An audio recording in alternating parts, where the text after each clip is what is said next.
हमारा चैप्टर चल रहा था बेटा cash flow statement. Last video lecture में मैंने आप लोगों को ये टॉपिक नंबर 7 बताया था, प्रपोज डिविडेंड और प्रोविजन फॉर टैक्स। इसमें ये एक एग्जांपल मैंने आपको बताया था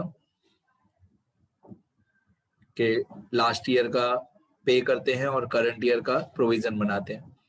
ये रूल्स भी बताए थे। ऊपर क्वेश्चन था, ये नीचे पूरा कैश फ्लो स्टेटमेंट का आंसर है कि कहाँ पे क्या लिखना है। ये लास्ट था हमारा topic number 7, provision for taxation और प्रपोज डिविडेंड। बस ऐसे ही याद करते हैं कि लास्ट ईयर का पे करते हैं और करंट ईयर का प्रोविजन बनाते हैं, ऐसे याद करते हैं दोनों में। और अगर अमाउंट नहीं दी हुई हो तो 80,000 का 80,000 सेम और 95,000 का 95,000 सेम, अगर एडजस्टमेंट में अमाउंट नहीं दी हो तो। अब टॉपिक नंबर 8, ये बहुत छोटा टॉपिक है। अगर कभी आपको एडजस्टमेंट में ऐसे दिया हुआ हो कि interim dividend paid, interim dividend paid, कोई भी अमाउंट 25,000, 30,000, XYZ कोई भी अमाउंट, तो मैं आपको याद करवाता हूं जर्नल एंट्री, बट आप लोग करोगे उसकी पोस्टिंग। तो profit and loss account debit मतलब statement of P&L, profit and loss account debit मतलब SPL बोलते हैं उसको, statement of P&L account debit to bank, to bank account.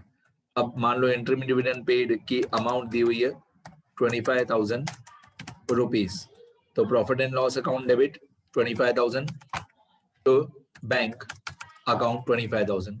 अब ये जो profit and loss account debit हुआ जब भी हम लोग कैश फ्लो स्टेटमेंट में बोले profit and loss account debit, मतलब सेक्शन ए के पार्ट 1 में एड एक्सपेंसेस, सेक्शन ए के पार्ट 1 में एड एक्सपेंसेस, जब भी हम बोले profit and loss account debit,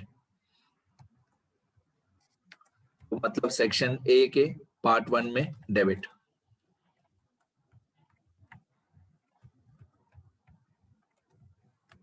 ठीक है, तो profit and loss account debit मतलब सेक्शन ए में एड एक्सपेंसेस टू बैंक।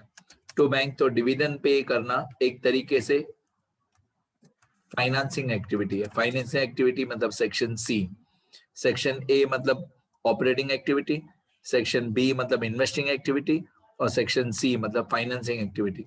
तो फाइनेंसिंग एक्टिविटी में कैश आउटफ्लो में ये आएगा कि हमने पैसा पे कर दिया 25,000। ठीक है, तो आप मन में जर्नल एंट्री बोलोगे, बट यूनिवर्सिटी एग्जाम में, बोर्ड एग्जाम में आप ये दो इफेक्ट्स लिखोगे, सेक्शन ए में एड एक्सपेंसेस और सेक्शन सी में कैश आउटफ्लो, ये इंटरिम डिविडेंड होता है। इतना लिखो पहले सब लोग।